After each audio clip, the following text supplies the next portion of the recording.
4 years ago, in March 2017, a conflict about hiring practices at the UUA erupted on social media and spread like wildfire, with critics claiming that the UUA favored hiring white people for senior staff roles. Reading Facebook posts and blogs online, it soon became clear to me that the crisis was at the heart of our denomination and who we are as a people. There is much more to this conflict than I could possibly cover here, but you can easily find more information by Googling UUA hiring practices 2017.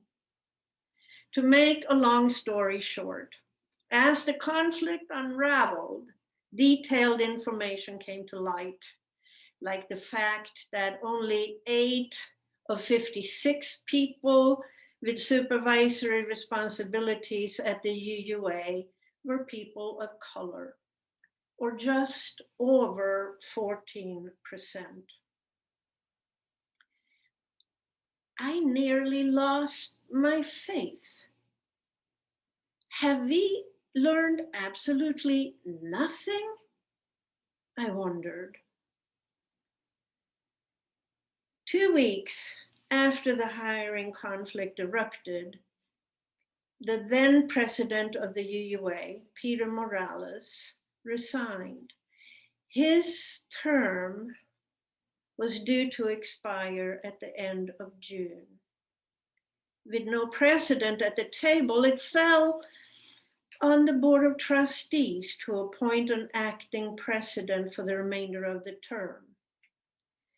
And when the news of the board's decision broke, I rejoiced.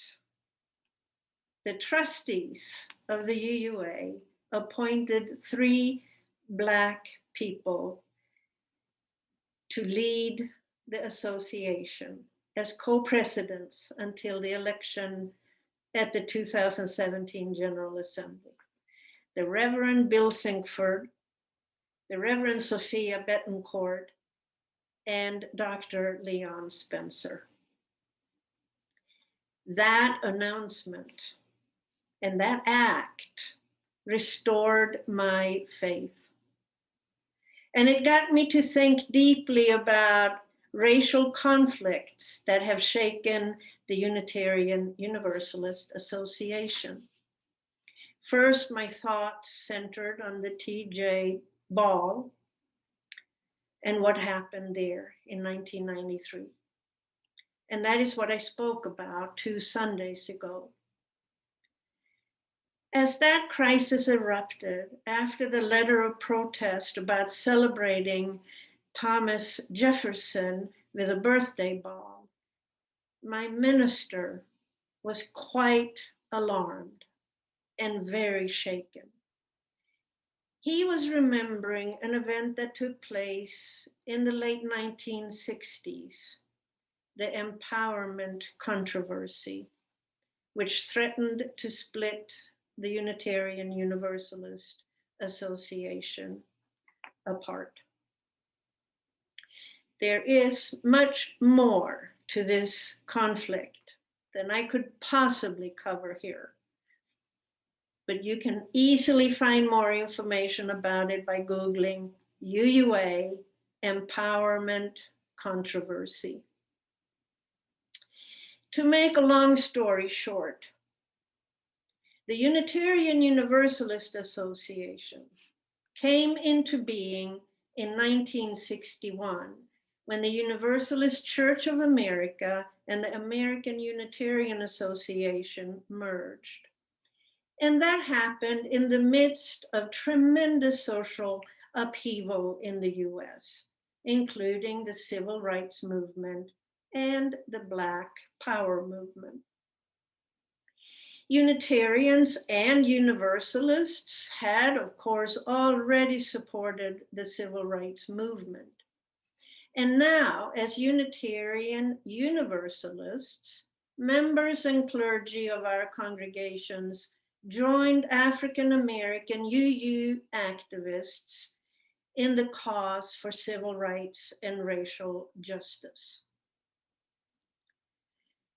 As Black and white Unitarian Universalists became more and more actively engaged, they formed groups, and before too long, conflicts emerged between these groups because people had different ideas of how to work for racial justice and civil rights.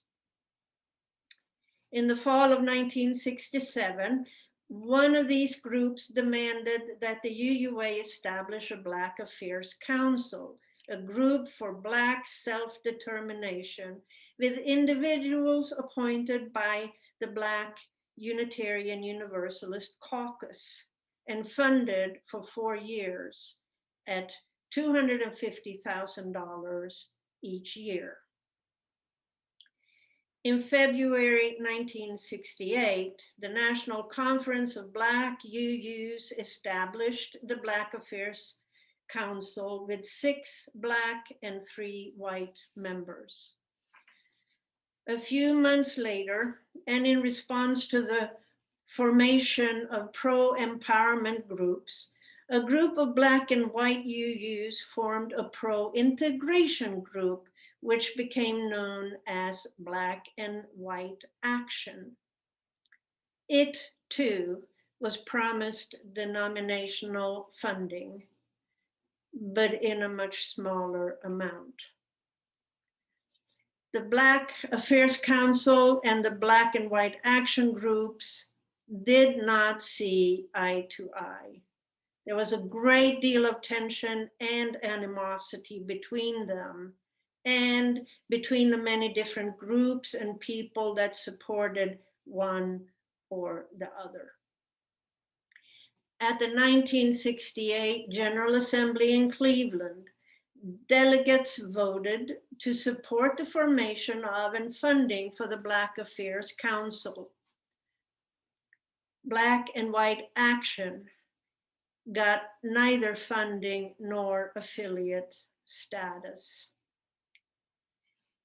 And the conflict continued over the next year, became more serious.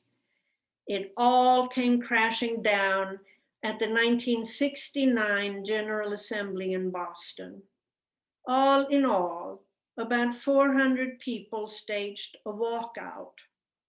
Though they were persuaded to return the next day, the crisis threatened to split the UUA. The reverberations were felt far and wide, and the wounds never healed. 24 years later, at the 1993 General Assembly in Charlotte, North Carolina, after the letter of protest about celebrating Thomas Jefferson, my minister was remembering that walkout and feared that this conflict too would result in a walkout. Fast forward 24 years to 2017, and we are back at the conflict centered on the hiring practices of the UUA. 3 racial controversies.